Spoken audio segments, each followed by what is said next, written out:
Okay, start ulit tayo sa part 2 ng ating PMES video. Pero unahin muna natin itong pre-observation, actual observation at post-observation na mga dapat gawin kasi nga need na natin itong malaman. Silipin muna natin itong RATI, Rater, Approving Authority bago natin i-discuss itong pre, actual, and post-observation. Para sa head teacher at master teacher, ang rater po nila ay principal / school head. Ang approving authority ay superintendent para sa small and medium divisions. Pero kapag large and very large divisions, ang assistant superintendent po ang approving authority. Again, para sa master teacher at head teacher po ito with teaching load. Sa mga teacher naman for schools with no master teachers, head teachers and or assistant principal, ang rater po nila ay ang principal / school head, ang approving authority superintendent para sa small and medium divisions, pero assistant superintendent pa rin para sa large and very large divisions. Sa teacher po, ang kanilang rater ay master teacher, head teacher and assistant principal. Kapag naman po ang approved authority nila ay no other than the principal and the school head. Sa atin po mga teacher, proficient teacher, ang approving authority po walang iba kundi ang principal ang kanilang school head. Sa mga ALS implementers, school-based ang kanilang rater. Ang kanilang rater, master teacher / head teacher or assistant principal, and of course, ang approving authority, the principal or the school head. Sa mga ALS implementers naman, which is the community, na nasa community learning centers based, ang inyo pong rater ay ang EPS or Education Program Specialist for ALS or / in charge for ALS. Ang inyo pong approving authority ay ang chief ng CID or Chief of Curriculum Implementation Division. Okay, dito muna tayo sa pre-observation. So, ang unang gagawin, the ratee and the rater must agree on the schedule of classroom observations. But of course, the schedule must be at least 3 working days before the classroom observations. Pero in the event na hindi matutuloy ang agreed na schedule ng observation dahil sa conflicting schedule ng ratee at rater, ang sinasabi dito sa interim guidelines, the soonest possible time I need itong ma-reschedule. In case naman na may mga unforeseen circumstances o pangyayari tulad ng kalamidad, natural man or man-made disasters, lockdown at iba pa, ang sinasabi sa guidelines, ang concerned school may be allowed to deviate from the prescribed timeline of conducting classroom observations, provided of course that the adjusted schedule is approved by the school's division superintendent. So hingin po natin ito ng permiso, provided further that all applicable classroom observation modes are exhausted prior to submitting the request. Sinasabi din dito sa part na ito that the default mode of classroom observation shall be face-to-face or in-person. Pero kung sakali nagkaroon ng mga pronouncements tulad ng extended work suspensions, community quarantine, implementation of blended learning, etc. Stipulated naman ito kahit sa mga previous IPCRF natin na kung sakaling magkaroon ng mga ganitong pronouncements, the following modes of alternative classroom observations may be considered subject of course to internal guidelines issued by the department. So maaaring online synchronous classroom observation, online na synchronous classroom observations, or po pwede rin yung classroom observation via LAC sessions or Learning Action Cells. So, pre-observation pa rin. So, kinakailangan magkaroon muna ng pre-observation conference. Sino? Ang teacher at ang rater. Dapat magkaroon ng conduct ng pre-observation conference para ma-review yung classroom observation tool o yung COT rubric which is appropriate to the level of the ratee to be observed. Both the teacher and the ratee shall refer to the list of classroom observable indicators to be observed in the particular classroom observation period. Okay, next, submission of lesson plans. Okay, ratees or the teachers to be observed shall submit their lesson plan to the rater o sa master teacher ninyo. Kailan? At least 1 day before the scheduled classroom observation for review and assessment. Okay. So, tinalakay din ito nung nag-orientation ng DepEd dito sa PMES. Binanggit nung speaker natin doon, ni ma'am, na hindi daw dapat magkukorek si master teacher ng lesson plan na ipinasa ni teacher during the pre-observation conference. Wala na daw pong mangyayari na correction o pagpapalit o pagwawasto ni MT sa lesson plan ni teacher na magpapa-observe. Since that is the typical thing na nangyayari before classroom observation, di ba? Ang sinasabi po dito, supposedly, during the coaching and mentoring, during the LAC session or focus group discussion na isinagawa prior to the observations or before pa, during the start of the school year, natalakay na yung pagle-lesson planning. Kaya, supposedly, kapag nag-pre-observation conference, hindi na daw po dapat winawasto or babaguhin pa ni master teacher o magkakaroon pa ng corrections si master teachers dun sa lesson plan na gagamitin ni teacher sa kanyang classroom observation. Or not just the master teacher, whoever the RT is. At ito ang isa pang dapat tandaan, sinabi din po dito sa guidelines for proficient teachers. Ang atin po mga lesson plans, ang inyong lesson plans, proficient teachers, activity sheets, or assessment materials shall be given appropriate ratings in the IPCRF, using of course the PMES for proficient teacher tool as basis for its demonstration and achievement of objective 2. So, babalikan po natin yung objective 2, lahat ng ginamit natin dito na sa classroom observation na to ay i-rate po ito sa kainyong IPCRF as indicated in the PPST 1.2.2.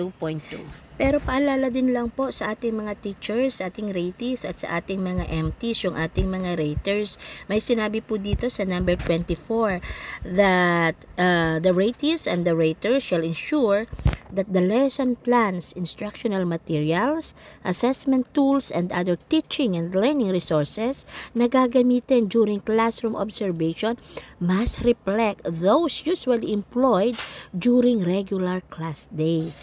Bakit?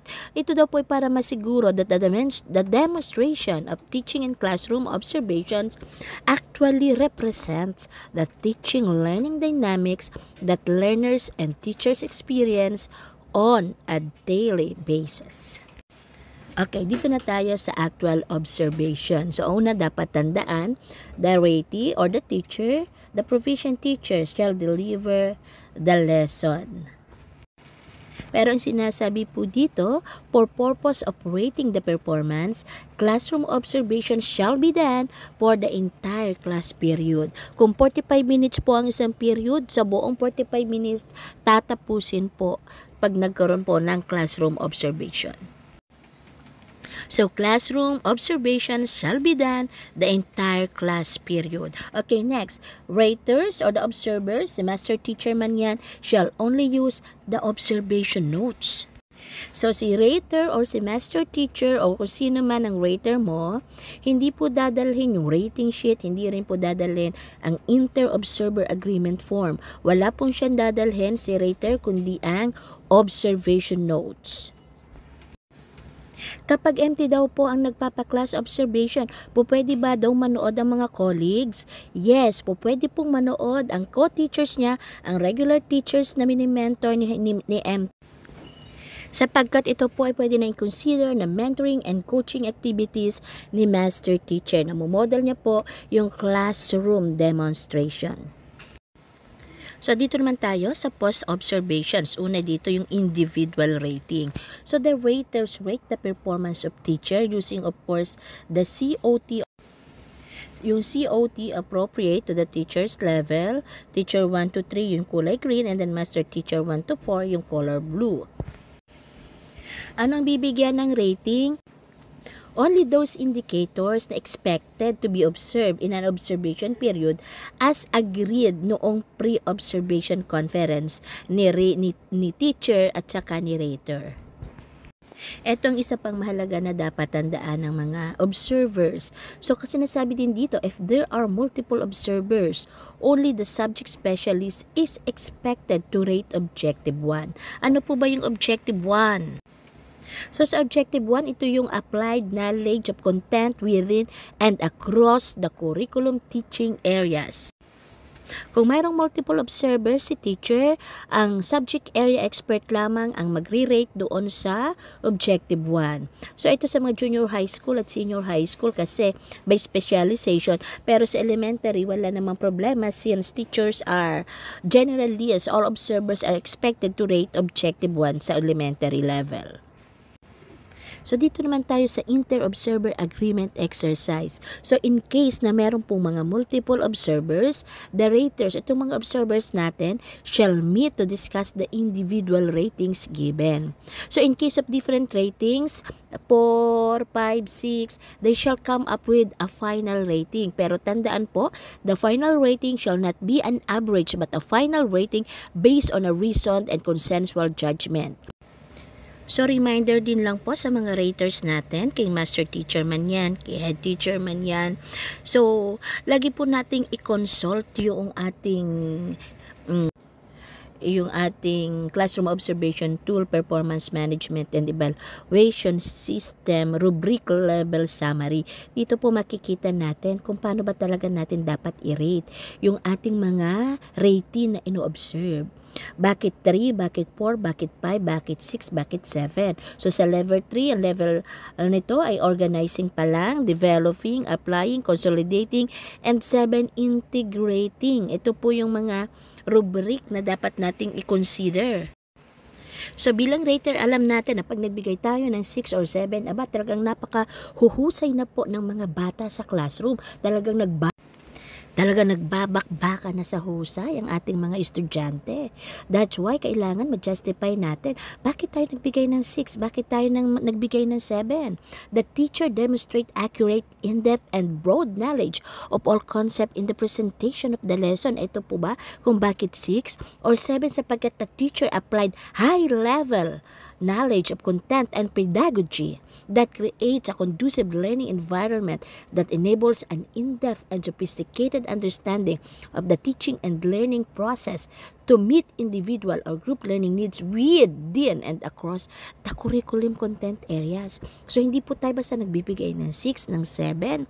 So, let us be mindful of the rubric. Sa mga susunod nating video, I will be discussing this rubric. Kasi sometimes na-overlook ito ng ating mga raters. Okay, eto na tayo sa post-observation conference. The rater, si MT man yan, si department head man yan, shall conduct a post-observation conference with the ratee to discuss his or her experience and performance during the classroom observation. Of course, ang keyword natin dito, reflect. Hinahayaan natin si ratee na siya mismo ang mag-reflect sa kanyang performance. Makita niya yung kanyang strength.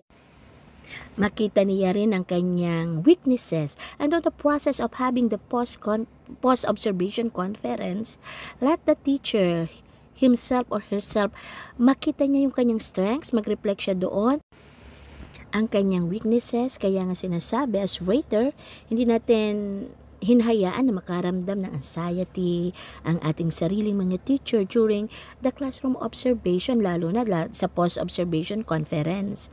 Hayaan natin na siya ang makakita ng kanyang mga weaknesses and on the process, mag-reflect siya on how can he or she use these weaknesses kung paano niya mai-improve ang kanyang teaching practices. And so with his or her strength.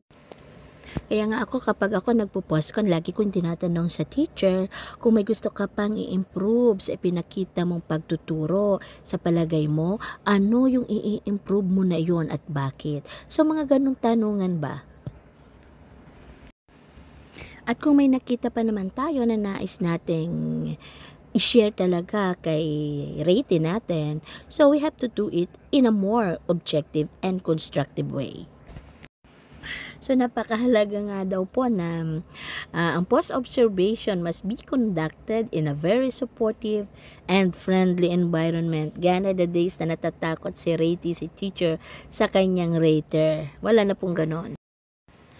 Okay, maraming salamat po sa inyong pakikinig. Next video, we will try po na himay-himayin yung mga classroom observable indicators sa ating proficient teachers as well as the non-classroom observable indicators. Subukan po nating himay-himayin ito para mas guided na po tayo.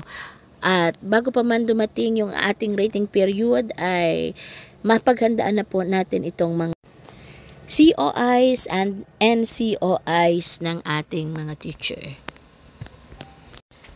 Hanggang sa muli, maraming salamat sa inyong pakikinig.